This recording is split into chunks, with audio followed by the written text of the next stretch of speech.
Luckily, despite the war, Samobor still boasted an excellent cellar, serving good red wine and freshly roasted lamb.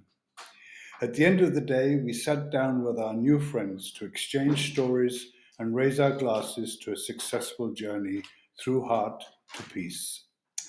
As owner of the largest vehicle, it was my job to ferry some of the women back to their hostel in Zagreb. They were, for the most part, elderly refugees who had been brutally expelled from an eastern Croatian town, Vukovar, that had fallen into Serbian hands.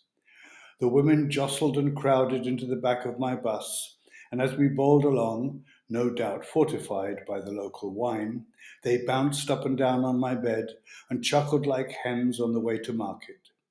Soon the giggles turned to raucous laughter, and I asked my co-driver, guide, and interpreter what was going on. With a little coaxing, he revealed they were discussing the comfortable bed and the sexy English driver and making rather suggestive connections between the two. Humour in the midst of tragedy. I was learning a lesson. After dropping them off, I parked my van behind the hostel. In the middle of the night, a loud boom caused me to jump out of bed and crack my head on the roof. In the morning, I discovered a rocket had landed a few hundred meters away, the first to hit Zagreb since the conflict began.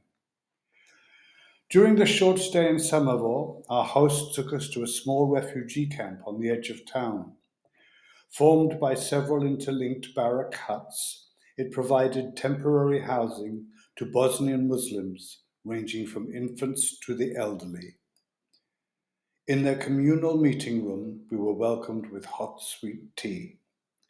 Despite the misery of their surroundings, every attempt at normalcy was made, and on a tour of the compound that was now their only home, we saw they had created ad hoc intergenerational groups to include those who were without families and would otherwise have been alone. When I asked if there was anything we might bring on our next trip, they suggested sewing machines. The director of the camp also requested a music center, so they might listen to their own songs and through a system of speakers, pipe music to the rooms of the elderly and the sick. I had a ghetto blaster in my bus and was delighted to hand it over to them. I was somewhat surprised when they pulled out a bottle of vodka and suggested we drink a toast. I wasn't yet familiar with the more moderate Muslims of Bosnia. We lifted our glasses to peace and friendship, and I promised to return with the sewing machines within a couple of months. Upon arriving in London, I quickly devised a project that would enable me to keep my promise by linking aid to art. For the next Christmas production at the Place Theatre, I created a piece, Srcem do Mira, Through Heart to Peace, named after the Women of the World project in Samovar. Set to Chopin piano music that was played live on stage, it featured projections of the refugee children's paintings and introduced young UK dancers, selected from schools and communities all over London, to the reality of life for children in the Balkans. Because of my own deep emotional involvement, I also danced a short solo that had been created for me.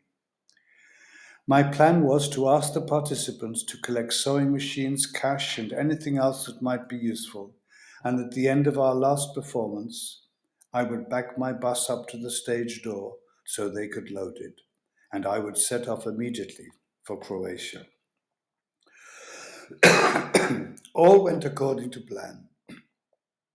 The dancers gave a moving performance, interpreting the projected paintings and depicting scenes of conflict and confrontation. The final tableau saw the entire cast sleeping in each other's arms, covering the stage. Above them, the last slide bore a poem of hope and optimism in Serbo-Croat. The children and audience had collected a van load of goods that included a cheque for £100, the promised sewing machines, and bags of sugar gleaned from parents' larders. At midnight, they waved me off, as, laden under the weight of their donations, I set course from Euston, London, to Croatia. It was just my luck that the temperature was below zero, snow was falling, and that the heater in the cab of my van decided to break down. I faced an uncomfortable journey anyway, as there was no room for a bed. In fact, there was no way into the back of my van, and even the passenger seat was covered in bags and boxes.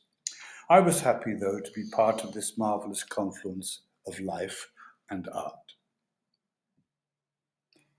This is the end of the second part of my long story, and the third part will be posted in the next couple of days.